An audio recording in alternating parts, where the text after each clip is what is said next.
হায় হায় হায়, কি সর্বনাশী কাণ্ড বলো তো। এইভাবে বৃষ্টি হলে ফসলগুলো তো সব মাঠেই নষ্ট হয়ে গেল। ভেবেছিলাম কাল ফসল তুলবো, কালে ধরলো আমায়। হায় হায় হায় হায়। এবার কি হবে বলো তো তাহলে? কি আবার হবে? সব শেষ বউ, সব শেষ। মহাজনের ঋণ কিভাবে শোধ করবো কিছুই তো বুঝতে পারছি না।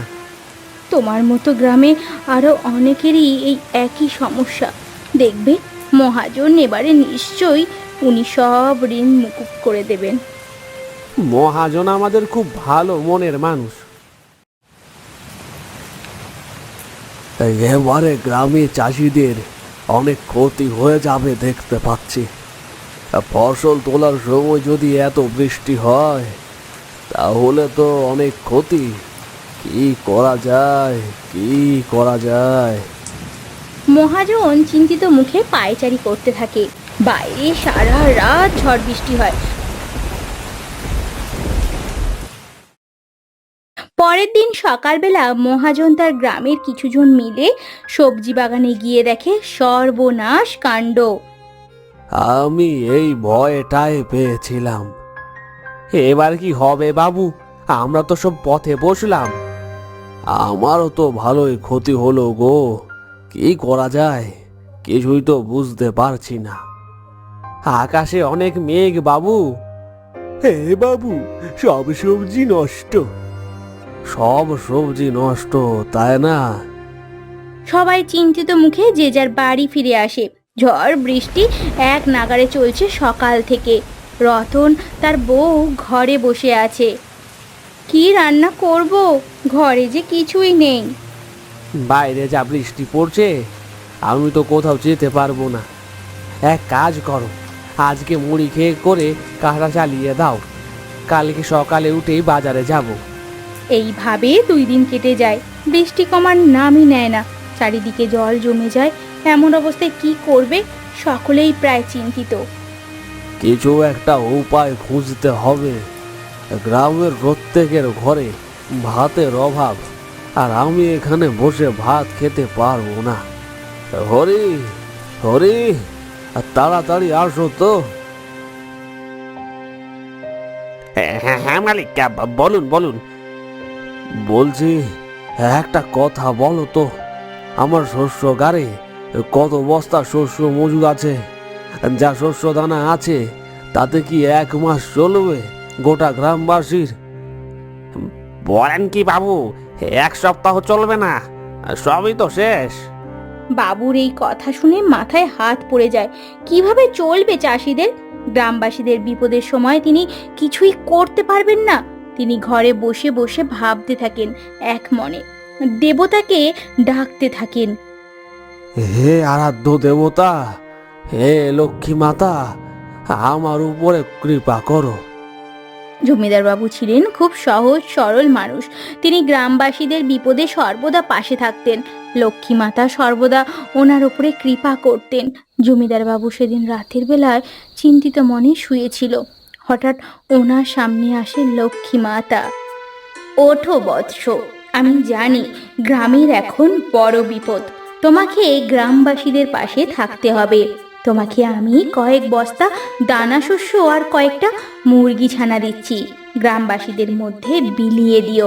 বিপদের সময় আমাদের মাথা ঠান্ডা রেখে বুদ্ধি দিয়ে কাজ করতে হয়। আমরা একসাথে মিলে অবশ্যই বিপদ কাটিয়ে উঠতে পারবো। মনে রেখো, কঠোর পরিশ্রমই সাফল্যের মূল কারণ। সকালবেলা উঠে জমিদার বাবু দেখেন ওনার ঘরে অনেক বস্তা দানা শস্য আর কিছু মুরগি ছানাও ঘোরাফেরা করছে। আরে বাহ, তার মানে কালকে স্বপ্নটা সত্যি। প্রণাম মাতা, প্রণাম প্রণাম প্রণাম। সকাল থেকে টানা 1 সপ্তাহ বৃষ্টি হওয়ার পর আকাশে একটু সূর্য দেখা গিয়েছে। কিন্তু গ্রামবাসীদের মাথায় তখনও চিন্তার হাত। গ্রামে সকলের বাড়িতেই অভাব। কি করব কিছুই তো বুঝতে পারছি না। হাতে একটা টাকা পয়সাও নেই যে বাজার করে আসবো। তা ঠিক, কিন্তু কিছু তো একটা আমাদের করতে হবে। এমন সময় সেখানে এসে উপস্থিত হয় জমিদার বাবু। জমিদার বাবু সবাইকে ডেকে নিয়ে যায় তার বাড়িতে। এই নাও এক বস্তা চাল আর একটা মুরগি, আপাতত কটা দিন কষ্ট করে চালাও। আপনাকে প্রণাম জমিদার বাবু, আপনাকে প্রণাম। এইটুকু দানা শস্যে কি হবে, আর একটা মুরগিতেই বা কি হবে জমিদার বাবু? আমাকে আরো একটা বস্তা দিন, আরো 3টি মুরগি দিলে খুব ভালো হয়। আমার কাছে তো এতটুকুই আছে, আমি সবার মধ্যে সেটা আবার ভাগ করে দিতে চাই। তুমি এটাতেই সন্তুষ্ট থেকো ভাই। গ্রামের সকলে তো সমান নয়, কিছু জন থাকে খুবই লোভী।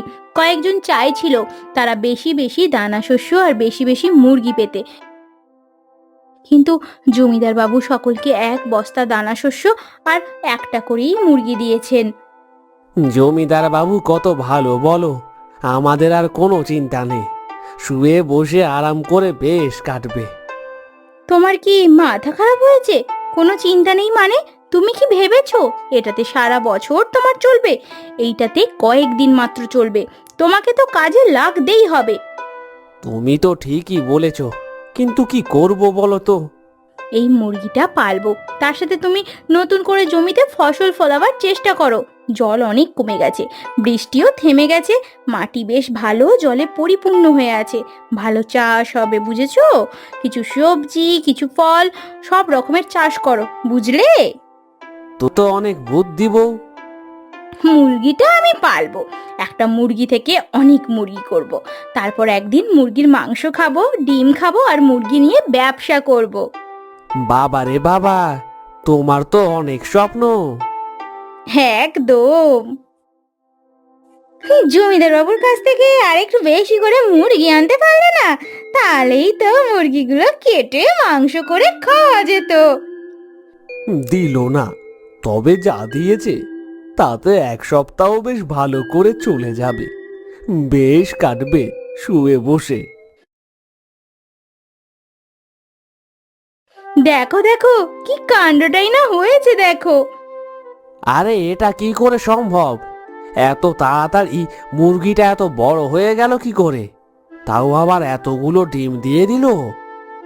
মা লক্ষ্মীর কৃপা, বুঝেছো বুঝেছো, মা লক্ষ্মীর কৃপা। রতন সকালবেলা জমিতে গিয়ে দেখে আজব কাণ্ড, গাছগুলো বেশ বড় হয়েছে, ফসল ধরেছে। জমির চারিধারে কয়েকজন লোক তা জড়ো হয়ে দেখছে। আরে তোমার তো জমিতে বেশ ভালোই ফসল হয়েছে। বউয়ের কথাই আবারও চাষ করেছিলাম, তারই ফল দেখতে পাচ্ছি। ভাগ্যিস বউটা আমার বুদ্ধি দিয়েছিল।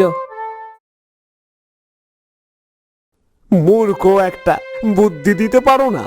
রতনকে গিয়ে দেখো কত কি করে ফেলেছে, আর আমরা কি না এতদিন বসে বসে খাচ্ছিলাম। আমার কি দোষ? আমি কি করেছি? তুমিই তো বসেছিলে, চাষ করনি। কেন তুমি আমাকে একটু বুদ্ধি দিতে পারোনি?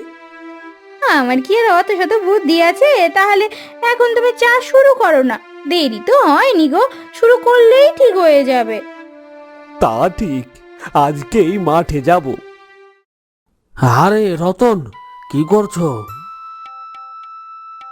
এই তো বাবু, মাঠ থেকে এলাম, ঘরে বসে আছি, ভাত খাবো। তোমার কাজে আমি খুব খুশি হয়েছি। তুমি একমাত্র ব্যক্তি যে পরিস্থিতি একটু ভালো হতেই কাজ করতে শুরু করে দিয়েছ। সবই আমার বউয়ের ইচ্ছেতে হয়েছে বাবু। ভালো ভালো ভালো ভালো। হ্যাঁ বাবু, আমার বউয়ের ইচ্ছে যে মুরগি ফার্ম করবে, মুরগি চাষ করবে। মুরগির ডিম দিতেই সেখান থেকে ছানা করতে শুরু করে দিয়েছে। ভালো ভালো ভালো ভালো।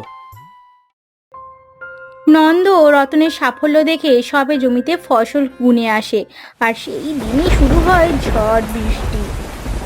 এবারে মেঘ হয়েছে দেখেই আমি ফসল তুলে বিক্রি করে দিয়েছি। তুই খুব ভালো করেছো, আগের বারের মতো বোকামি করনি।